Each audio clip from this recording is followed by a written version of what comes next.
बीज जसे अंकुरते मनी कल्पना येते व्याकुळात तिळतिळ तुटते खोल कुठे गलबलते कल्लोळात मनाच्या बीज चमकुनी जाते शब्दांचे अन गीतांचे हे झाड पुरे मोहरते हा गौरव संगीताचा हा गौरव कवी मनाचा हे हृदय पुष्करसिकांच्या चरणी अर्पण करणाऱ्यांचा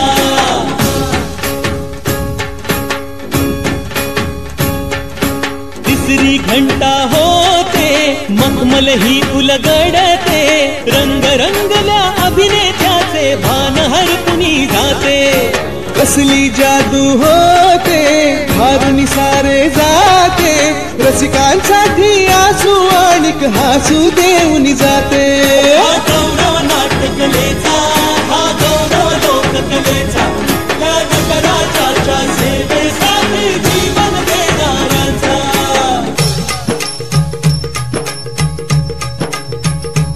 महाजन मन माय मराठीला माझे नमन माय मराठीला आपल्या बोलीला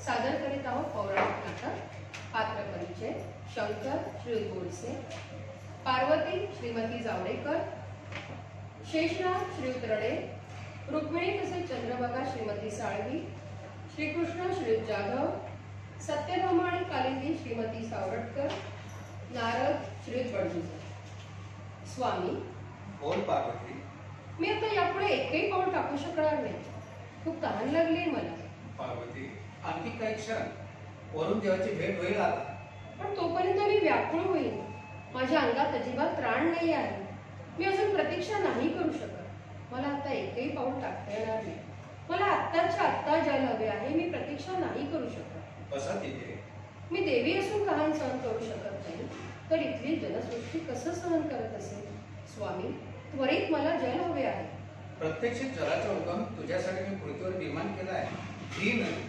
आजपासून चंद्रभागा म्हणून ओळखली जाईल होय स्वामी चंद्रभागा चंद्रभागा चंद्रभागा सुंदर नाव आहे आज मी धन्य झाले प्रभू प्रत्यक्ष शिवपार्वतीकडून माझा जन्म झाला यापेक्षा माझे काय भाग्य देवी हे माझे जल तुम्ही प्राशन करावे यापेक्षा अधिक पुण्य ते काय तुमची महती एवढीच नाही चंद्रभागा लवकरच श्री हरींचे इथे वास्तव्य होईल आणि तुमचा उद्धार होईल लोकांना तुमच्या दर्शनाने पुण्याची प्राप्ती होईल या दर्शन क्षेत्रातील पाप नाशिनी म्हणून तुमची ओळख होईल श्रीहरींच्या वास्तव्याची मी प्रतीक्षा करेन प्रभू आज्ञा असावी स्वामी श्रीहरींचे वास्तव्य हो देवी अजूनही एक कार्य आहे चल हे केशवा हे मधुसूदना हे माधवा हे द्वारकाधीश श्रीकृष्ण तुम्ही ह्या लोधंड क्षेत्रात अवतार घेणार म्हणून चंद्रभागेने या ठिकाणी जन्म घेतलाय ती घटिका आता आली आहे विलंब नको ऋषिकेशा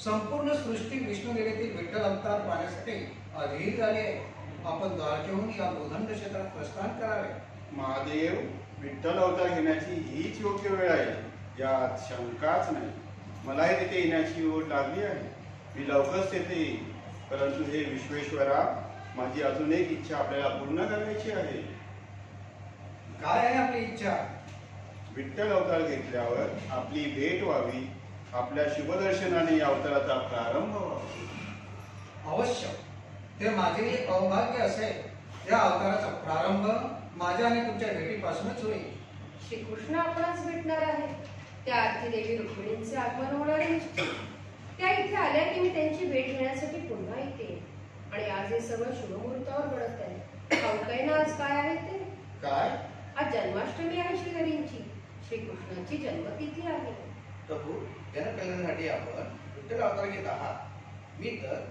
तुमची सावली आहे या अवतारात माझी भूमिका काय आहे शेषा योग्य वेळी कळेल आपणास निर्माण होणाऱ्या अडचणीतून बाहेर येण्यास मला आपले सहकार्य लागणार आहे मी आपल्या कामी यावे यातच माझे आयुष्य सार्थक आहे तुर्तास मला आज्ञा द्यावी प्रभू आपण प्रस्थान करावे रुक्मिणी देवी किती सुंदर सजवला आहे झोपाळा तुम्ही थांब कालिंदी श्रीहरींसाठी हा झोपाळा मी माझ्या हाताने सजवला आहे याला कोणाचाही स्पर्श होता का म्हणे? हो रुक्मिणी देवी, किती कौतुक. कौतुकच आहे माझ्यासाठी. याची प्रत्येक गोष्ट विशेष आहे. श्रीहरींच्या पूजेसाठी मी 7 नद्यांचे जल आणले आहे. ही दशसहस्त्र तुळशीपत्र मी स्वतः आणली आहे. तू ही नवीन वस्त्र पाहिलीस? मी स्वतःच्या हाताने विणली आहे. हो, आपण श्रीकृष्ण महाराजांच्या प्रेमात अखंड बुडाला आहात हे कळते बरं आम्हाला. पण त्यास कोणाच्या पूजेचा मान स्वीकारणार आहे? तुमच्या, सत्यभामा देवींच्या, की आम्हा गोपिकांच्या, की राधा देवींच्या? कालिंदी, थट्टा करताना होणाऱ्या अर्थाचे भान असावे. क्षमा करावी रुक्मिणी देवी. तू केवळ दासी नाहीस, माझी सखी आहेस. तेव्हा कोणती गोष्ट थट्टा आणि कोणती गंभीर याचे भान ठेव. मी प्रथम पत्नी आहे श्रीहरींची, तेव्हा त्यांच्या पहिल्या पूजनाचा मानही माझाच असेल. एक वेळ मी सत्यभामेसोबत तो अधिकार वाटून घेईनही, परंतु यावेळी राधिनी मध्ये आलेले मला सहन होणार नाही, कदापि होणार नाही. हो रुक्मिणी देवी. तुम्ही सगळ्याच आहात. मला काही काळ एकांत हवा आहे. तुला माझ्या येण्याची चावल आधीच लागलेली असते, पण आज तू कशात तरी हरवली होतीस. मी आलेलं तुला कळलं नाही? जन्माष्टमीची तयारी तुम्ही पाहिली आहे ना? या कक्षाप्रमाणे संपूर्ण द्वारका कशी सजली आहे. अगदी नगरात गुढ्या, तोरणे, पताका लावल्या आहेत. सुगंधी द्रव्यांचे फवारे उभारले आहेत. पथापथांवर सडे, रांगोळ्या घातल्या आहेत. सर्वत्र दही लोण्याचा विपुल प्रसादही दिला जातो आहे. द्वारकेच्या वेशीबाहेरही सडळ हस्ती दानधर्म केला जात आहे. राजघरातून प्रत्येक घराघरात दूध, पक्वान आणि शिला वाटप होत आहे. अजून किती काळ सगळ्यात अडकणार आहेस रुक्मिणी? आपण सर्वत्र आहोत, ठाऊक आहे ना तुला? हो, सर्वत्र आहात. परंतु आजच असे अचानक तुम्ही मला का सांगत आहात? कारण मला तुला काहीतरी महत्वाचे विचारायचे आहे. जन्माष्टमीच्या उत्सवापेक्षा अजून काय महत्वाचे असू शकेल? आपल्याला एके ठिकाणी जावे लागणार आहे. जावे लागणार आहे? कुठे? मला कळले नाही. ही द्वारका सोडून जायचे म्हणतो मी. द्वारका सोडून म्हणजे नाही कळले मला. किती काळासाठी? कायमचे. कायमचं? का? कुठे जायचे आहे आपण? सुंदर आहे आपली द्वारका. मग भरलेला संसार सोडून कुठे जायचे? थोडे ऐकशील का? नको, क्षमा करा, परंतु असे अस्थिर आयुष्य नको आता. आपण थोडा येथे आलो आणि पुन्हा काही सांगता कशाला? पण द्वारकेला ना, आपला संसार आहे. मी पूर्ण विश्वास संसार करतो म्हणून द्वारकेला जाऊ. मी द्वारकेला पहिलं पाऊल टाकलं होतं ना, तेव्हाच द्वारकेला आपलं मानलं होतं. तिथली सुख दुःख आपली मानली होती. म्हणजे तू आणि तुम्हालाही नाही जाऊ देणार. नारायण, अगदी योग्य रीतीने केले आहे. आता भगवंत विठ्ठल अवतार कसा साधणार त्यांनाच माहिती. नारायण नारायण. रुक्मिणीने सोबत यायला नकार दिला आहे, पण तिला यावेच लागेल, आज नाही तर भविष्य. मी कोण आहे? सत्यभामा. माझ्या माहेरी सीमंतक मण्यांचे वैभव आहे. प्रतिदिन सुवर्णाच्या राशी वाटल्या जातात माझ्या माहेरी, आणि इथे माझ्याच पूजेच्या सिद्धतेमध्ये सुवर्ण नाही. संपूर्ण द्वारकेने पाहिले नसेल एवढे सोने मला श्रीहरींच्या पूजनात अर्पण करायचे आहे, आणि पूजेची तयारी मी स्वतः करणार आहे. जा. मला सुवर्ण रत्नांचा सोस कधीच नव्हता सत्यभामा. तुळशीपत्रही प्रेमाने अर्पण केलेस तरी मी प्रसन्न होतो. आज न बोलवताच आलात माझ्या कक्षात? कारण माझं प्रेम आहे तुमच्या सत्यभामा. शंका आहे का तुम्हाला? एक निर्णय घेतला आहे मी. कोणता निर्णय? ही द्वारका सोडून चाललो आहे, आणि सोबत तू असावी असे वाटते मला. कोण? मी येईल ना. म्हणजे तू होकार दिलास? पण कुठे? एक मोठे क्षेत्र आहे, तेथे मोठी गाथा घडणार आहे. आपण राहू दोघे तेथे. ना असा राजवाडा, ना स्वयंसेविका. या थाटामाटापेक्षा खूप काही वेगळे. खरं प्रेम, साधं जीवन, प्रेमाचा संसार. जिथे राजवाडा नसेल, स्वयंसेविका नसतील, म्हणजे नेमके कोणत्या ठिकाणी? जातोय तरी कुठे? एक अरण्य आहे, परंतु आपण आपला सुखी संसार थाटूया. असं कसं? मी एकटी कशी राहीन तेथे? तू एकटी कुठे? मी आहे ना तेथे. केवळ तू आणि मी. हो, परंतु श्रीहरी, खरं तर मला आवडलं असतं तुमच्या सोबत. परंतु द्वारकेचं काय? तुम्ही नसताना तेवढ्याच समर्थपणे हा राज्यकारभार कोण सांभाळणार? नाही. तसेच तुम्हाला ठाऊकच आहे ना, द्वारका मला किती प्रिय आहे. मग एवढी प्रिय असलेली द्वारका सोडून पुन्हा नव्या ठिकाणी नवा संसार भेटायचा मला तर कठीण वाटते. स्पष्ट सांगते, पण मी नाही येऊ शकणार. नारायण नारायण. मुनीवर तुम्ही? आपण कधी कधी अगदीच अविचार करता देवी. मुनीवर जो बोलायचं आहे ते स्पष्टपणे बोला. क्षमा करा देवी, परंतु आपण प्रभूंसोबत जाण्यास मना का केले? आता प्रभू एकटेच निघून जातील माते. नारायण नारायण. ते कोठे जाणार नाही. मला हा राजवाडा, सेवक, धनदौलत खूप प्रिय आहे, म्हणून ते माझी थट्टा करत होते. म्हणून मी त्यांना नकार दिला. अनुमान चुकू शकतात देवी. मोठ्या संधीला मुक्त आहात तुम्ही. ते एकटेच जाणार. ते कुठेही जाणार नाही. थट्टा करत होते माझे, म्हणून तर ते मुद्दाम येथे आले होते.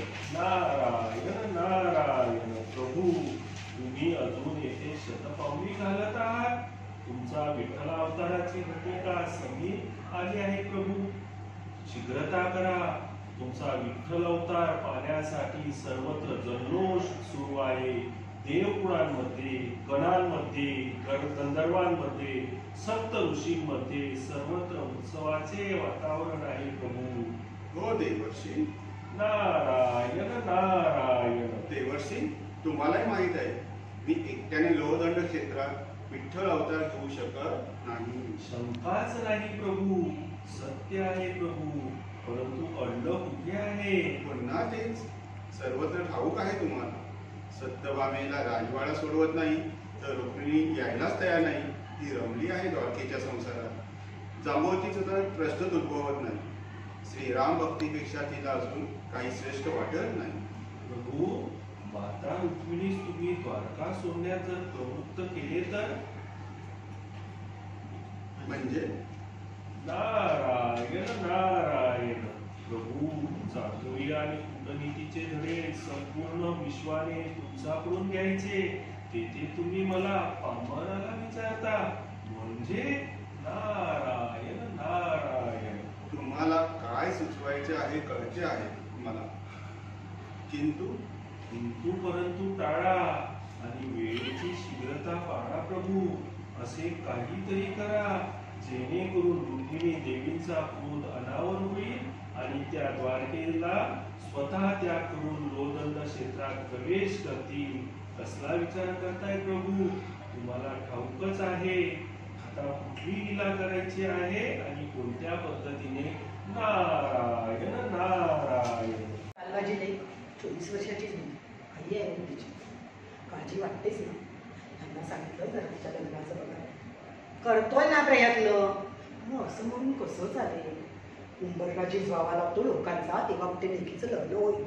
माहिती आहे मला नको शिकवूस असं म्हणून नाही हो चालणार. इतरांसारखी नाही. अगदी लाखात नाही, पण 10 जणींमध्ये उठून दिसेल अशी माझी टक्की. पण हे मनावरच घेत नाही. तुम्हाला म्हणून सांगते, गेल्या महिन्यात ना तिच्यासाठी स्थळ आलं. आता ही ठकी, ह्या ठकीला मी सांगते आपण तुझ्या लग्नाचा विचार करतो. आता ही झाली 24ची. आता 27-28चा तरी मुलगा शोधायला पाहिजे की नाही. यांना नाही म्हटलं, यांच्या भावाला मी सांगते 28-29चा मुलगा जरा शोधा, म्हणजे एकदाचे ठकीचे हात पिवळे होतील. हे आपले थंड. प्रयत्न करतोय ना मी. कुठूनशी ठकी आली आणि म्हणते कशी, अगदी 28चा नाही मिळाला तर चौदाचे 2 चालतील मला. ही हिची अक्कल. आता काय बोलायचं या ठकीला? अशी आमची ठकी. लग्न जुळणं जरा कठीणच आहे. नाही आहे ना, काळजी वाटणारच ना लेकीची. तर तुम्हाला म्हणून सांगते, माझे मेले ना संस्कार आड येतात. लहानपणापासून हेच शिकवलं. कोणाला अरे तुरे करायचं नाही, हमरी तुमरीशी भाषा काढायची नाही, अगदी सगळ्यांना नात्याने हाक मारायची. हे जे शिकवलं तेच भारी झालंय. तुम्हाला सांगते 6-7 महिन्यापूर्वी असं होतं, माझं हल्ली विसरायलाच होतं. हां बरोबर 6 महिन्यापूर्वी ना आमच्या ठकीला एक स्थळ आलं. मुलगा इतका राजबिंडा होता आणि त्याला सुद्धा माझी ठकी आवडली. मला वाटलं काय झालं एकदाच. मुलाच्या आईने प्रश्न विचारले, काय चांगली उत्तरं दिली हो माझ्या ठकीने. मी तरही मनातल्या मनात एवढी खुश झाले, मला वाटलं जमलंच. मुलाच्या आईने सांगितलं, तुम्हाला काही विचारायचं असेल तर विचारा. मी काही बोलण्याच्या आत ठकीच म्हणाली, नाव काय दादा तुझं? झाला सत्यानाश, मुलाला ठसका लागला ना हो पोहे खाता खाता. पाण्याचा ग्लास असा त्याच्या समोर धरून म्हणते कशी, दादा पोहे चावून चावून खावे म्हणजे ठसका लागणार नाही. नकार द्यायच्या आधीच पळून गेले ना हो सगळे. ठकी मला विचारते, असे काय ते निघून का गेले, काय एवढं मी बोलले? अगं ठकी असं नाही बोलायचं. किती वेळा सांगितलं पण हिला कळतच नाही. काल हिच्या आत्तेने फोन केला होता. कोणते बंदर, कसलं ते बंदर हो तुला माहितीच आहे. असं माझं बऱ्याचदा होतं. हां, घोर बंदर की मस्जिद बंदर. तिथे कामाला असणारा मुलगा म्हणाला, आम्ही एकटाच जाऊन बघून येतो, मला पसंत पडलं का आई बापाला घेऊन येईन. काय मला बुद्धी झाली, मी ठकीलाच सांगितलं जरा वेफर्स घेऊन ये जा. वेफर्स घेऊन आली ठकी आणि म्हणते कशी आई वेफर्स खाऊ. मी आपली घड्याळाकडे बघते, आत बाहेर फेऱ्या घालते. अजून कसा नाही आला, अजून कसा आला नाही असं मी आपल्या मनात बोलते. ठकी वेफर्स कसली खातेस, कशासाठी आणलेस? अगं आई असं काय करतेस, खायलाच आणलेस ना वेफर? मला खायलाच आणायला सांगितलेस ना तू? म्हटलं हो, पण कोण येणार आहे ठकी आता घरी? आई या, अगं आई सांगायचंच विसरते. बसतेस काय, झालं तरी काय? अगं मला खाली ते भेटले. ते म्हणजे कोण? अगं तेच ग आई, जे मला बघायला येणार होते. तुला कुठे भेटले, काय सांगतेस तरी काय? हो आई ऐक, शांतपणाने ऐक. त्यांनी मला पत्ता विचारला, आपलाच घर, 3रा माळा. त्यांना मी म्हटलं मला बघायला येत आहे. मी ठकी. ते बघतच राहिलं ग आई माझ्याकडे. का ग मी आवडले त्यांना? अगं ठकी तू केलंच तरी काय? ठकी ते बाई सांग आधी, नुसता जीवाला घोर लागलाय. अगं मी त्यांना म्हटलं वेफर्स, तुमच्यासाठी वेफर्स आणायलाच मी खाली उतरले होते. काल आणून ठेवले असते तर मीच मस्त केले असते ना, पण नक्ता आणले. चला आपण दोघं एकत्र खाऊ वेफर्स असं मी त्यांना बोलले, तर गेले. अरे माझ्या देवा ठके, तू असं म्हणालीस त्यांना? हो, तूच सांगितलंयस की नाही, जे आहे ते बोलायचं. अगं ठकी असं नाही ग करायचं. तुझं लग्न होताना किती अडचणी येतील. होईल माझं लग्न, गुणाची आहे हो माझी पोर, पण असा काहीतरी गोंधळ करते. आता किती वेळा सांगायचं ठकी असं नको बाबूस. माझ्या पोरीच्या हाताला काय चव आहे म्हणून सांगू. उकडीचे मोदक म्हणू नका, पुरणाच्या पोळ्या म्हणू नका, काय करते. शिळ्या चपात्यांचा चिवडा, उरलेल्या भाताचे अप्पे, एक एक पदार्थ चवीचे करून घालेल तुम्हाला. एवढंच काय, ही बाजूची सुलू, ना अक्षरातलं काही कळत ना जेवणातलं काही कळत. ठोकीने त्या दिवशी आमच्या ढोकळा केला. सुलूला हाक मारली, आली कार्टी, सगळा ढोकळा खाल्ला आणि म्हणते ठके आता गाऊन दाखव. मग ठकी काय, तुला कसं कळलं? 2 गाऊन आणले आईने, पिवळा आणि लाल. कोणता दाखवू? सुलू म्हणाली ठकी. ढोकळा खाऊन गेली आणि माझ्या ठकीला असं म्हणाली, सगळं जग असंच करतं, पण काय करणार, लग्न व्हावं असं वाटतं ना हो मला. एवढंच का, शेजारी कोणी आजारी असलं ना तरी ठकी आमची सेवा करायला तिथेच. पाय चिकून दे, बाम लावून दे आणि वरती विचारते गरम पाणी करून देऊ का. नुसती माणसांची सेवाच नाही, शेजारच्या बायका तर ठकीच्या जीवावर मुलांना ठेवून जातात. ठके जर बघशील ना माझ्या बंधूला, ही म्हणते ए बंड्या चल रे क्रिकेट खेळायला. त्या दिवशी तर ती रमा रमा म्हणत होती, बघ माझ्या सोनूला, तर ही लगेच सोनू बातुकली खेळूया, सोनू बातुकली खेळूया, अशी ही ठकी. तुमच्या नजरेत कोणी मुलगा असेल तर सांगा, कोंड्याचा मांडा करे हो पोर संसारात पडली तर. एकदाचं लग्न होऊ दे. बघा हा माझ्या लेकीसाठी कोणी विसरू नका.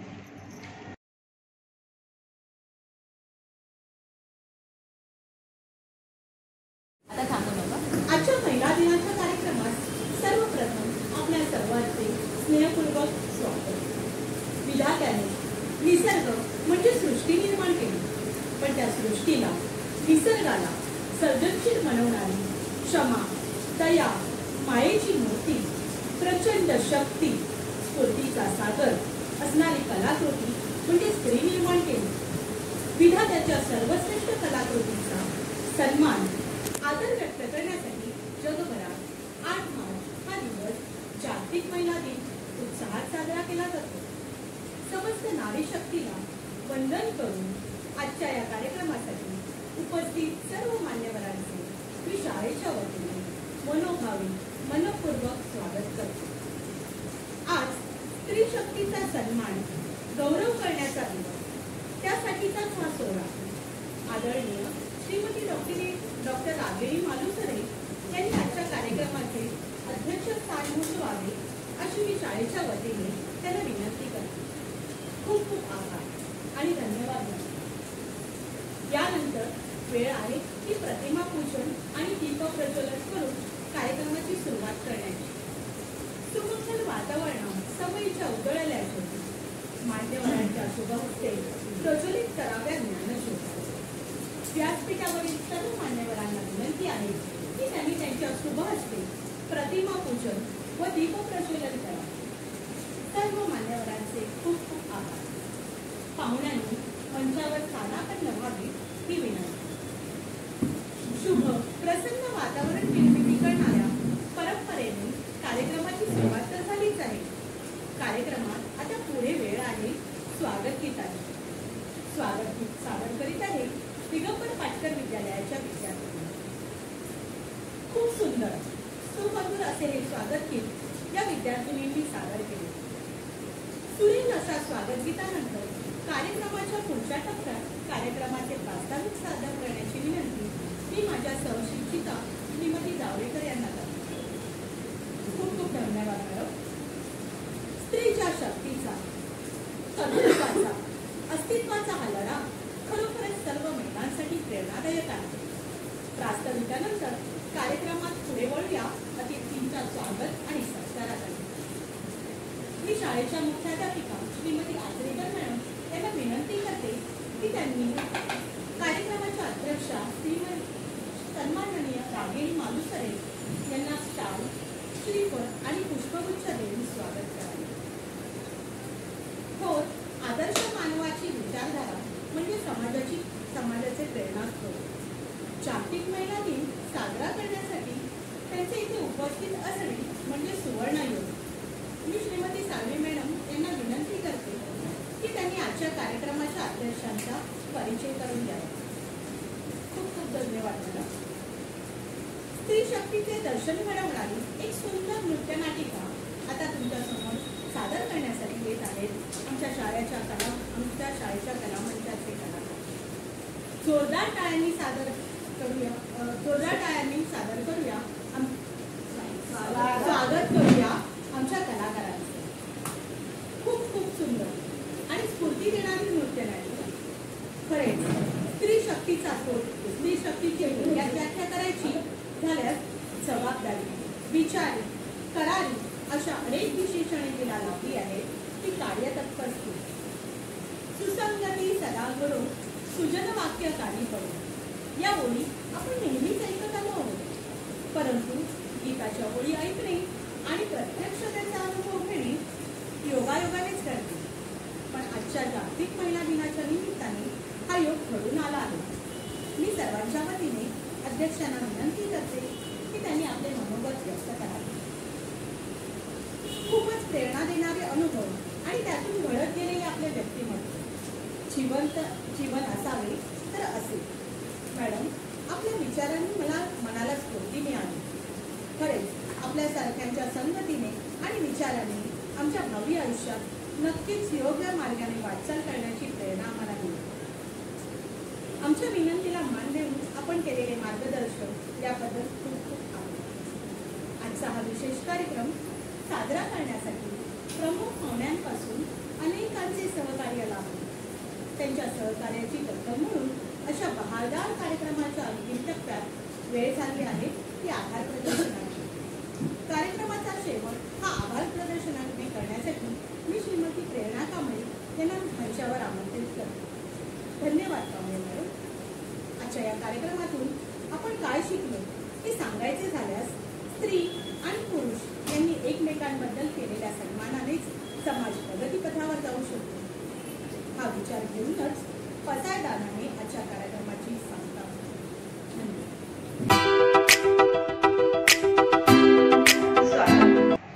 ज्याला स्त्री आई म्हणून कळली तो जिजाऊचा शिवबा झाला. ज्याला स्त्री बहीण म्हणून कळली तो मुक्ताईचा ज्ञानदेव झाला, ज्याला स्त्री मैत्रीण म्हणून कळली तो राधेचा श्याम झाला, आणि ज्याला स्त्री पत्नी म्हणून कळली तो सीतेचा राम झाला. प्रत्येक महान व्यक्तीच्या जीवनात आणि यशात स्त्रियांचा सिंहाचा वाटा आहे, आणि म्हणूनच स्त्री शक्तीला माझा सलाम. महिला स्वतःच्या अस्तित्वाची जाणीव करून देण्यासाठी आज प्रत्येक क्षेत्रात पुरुषांच्या खांद्याला खांदा लावून काम करत आहे. त्यासाठी तिच्या अंतर्मनातून येणारा आत्मविश्वास तिला पाठबळ देत आहे. परंतु हे सर्व तिला काही सहजासहजी प्राप्त झालेले नाही. काळाच्या भिन्न भिन्न टप्प्यांवर त्यासाठी तिला सतत लढा द्यावा लागला. अशाच स्वतःच्या हक्कांसाठी दिलेल्या लढ्याच्या स्मरणार्थ दरवर्षी 8 मार्च हा दिवस जागतिक महिला दिन म्हणून साजरा करण्यात येतो. महिला या शब्दाबरोबर प्रेम, वात्सल्य, स्नेह, ममता या भावना समोर येतात, पण त्याचबरोबर शक्ती संपन्न स्त्री समोर उभी राहते. कोणत्याही खेळात कॅप्टनला खूप महत्त्व असते. त्याच्या कार्यकुशलतेवरच सर्व काही अवलंबून असते. तसेच महत्त्व कोणत्याही कार्यक्रमात अध्यक्षांना आहे, कारण ते कार्यक्रमाला योग्य वाट दाखवून कार्यक्रम यशस्वी करण्यासाठी हातभार लावतात. आजच्या कार्यक्रमास योग्य व उत्तुंग व्यक्तिमत्वाच्या धनी असणाऱ्या श्रीमती भवाळकर मॅडम या व्यासपीठावर अध्यक्षस्थान स्वीकारतील अशी मी त्यांना विनंती करते. धन्यवाद मॅडम. दिव्या दिव्या रे दीपत्कार, काने कुंडल मोतीहार, दिव्यास पाहून नमस्कार. हा आपला रिवाज आहे, कारण अंधाराचा नाश करून प्रकाश पसरविणारा दिवा सुद्धा आपल्याला संस्कृतीत पूजनीय आहे. तेव्हा प्रतिमा पूजन व दीप प्रज्वलनाने करूया आजच्या कार्यक्रमाची सुरुवात. आजच्या कार्यक्रमाच्या अध्यक्षा व प्रमुख पाहुण्या यांना मी विनंती करते की त्यांनी दीप प्रज्वलन व प्रतिमा पूजन करावे. धन्यवाद. मी मान्यवरांना विनंती करते की त्यांनी व्यासपीठावर आसनस्थ व्हावे. या कार्यक्रमाचा उद्देश काय व कार्यक्रमाची रूपरेषा जाणून घेण्यासाठी माझ्या सहकारी श्रीमती जावडेकर या प्रास्ताविक सादर करते. धन्यवाद मॅडम. यानंतर आपल्या आजच्या पाहुण्या यांचा वेगळा असा परिचय देण्याची गरज नाही. नेहमीच त्यांच्या कार्याचा परिचय आपल्याला त्यांच्या कामांमधून होत असतो. आज आपलं भाग्य म्हणून आपल्याला या पाहुण्या म्हणून लाभल्या आहेत, म्हणून व्यासपीठावरील पाहुण्यांचा परिचय करून देणे आवश्यक आहे. त्यासाठी मी माझ्या सहकारी श्रीमती ब्रीज शिंदे यांना विनंती करते की त्यांनी आमच्या आपल्या पाहुण्यांचा परिचय करून द्यावा. धन्यवाद. 1-2 दिवसांचे आयुष्य असणारी फुलेही आपल्या सुखदुःखात सामील असतात. आपणही त्यांच्याकडून ही शिकवण घेऊन आपण आपल्या आयुष्यात सुगंध पसरवू, ज्यामुळे त्यांच्याशी आपले नाते अधिक घट्ट होईल.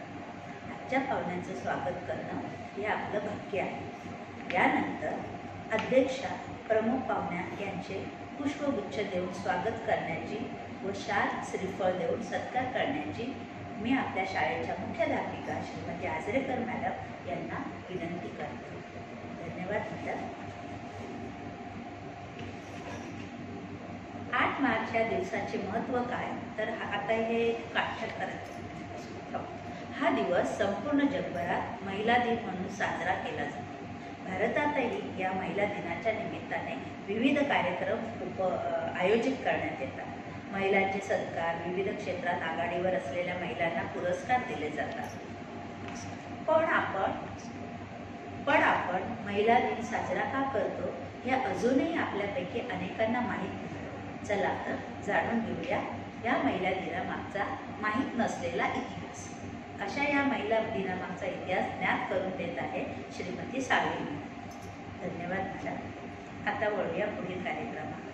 विविध क्षेत्रात उल्लेखनीय तसेच मोलाची कामगिरी बजावणाऱ्या माता पालकांचा सत्कार आपल्या प्रमुख पाहुण्यांच्या हस्ते होत आहे. श्रीमती अहिल्यादेवी यांचा सत्कार आज आपण करणार आहोत. अहिल्यादेवी यांनी आपल्या परिसरातील अनेक शालाबाह्य विद्यार्थ्यांना शिक्षण प्रवाहात आणण्याचे मोलाचे कार्य केले आहे, म्हणून त्यांचा हा यथोचित सत्कार आपल्या पाहुण्यांच्या हस्ते होता. यानंतर मी आजच्या कार्यक्रमाच्या अध्यक्षा श्रीमती पवारकर मॅडम यांना विनंती करते की त्यांनी आम्हास मार्गदर्शनपर 2 शब्द सांगावे. धन्यवाद. आता वळूया आपल्या कार्यक्रमाच्या शेवटाकडे. आता हा कार्यक्रम एवढा व्यवस्थित यशस्वीपणे सादर केला, त्यामुळे त्यासाठी अनेकांचे हातभार लागलेले आहेत. या सर्वांचे आभार मानणे क्रमप्राप्त आहे. तेव्हा आभार मानण्याचे काम माझ्या सहकारी करीत आहे श्री शिंदे मॅडम. धन्यवाद. आणि यापुढील कार्यक्रमाची सांगता होत आहे बसायला.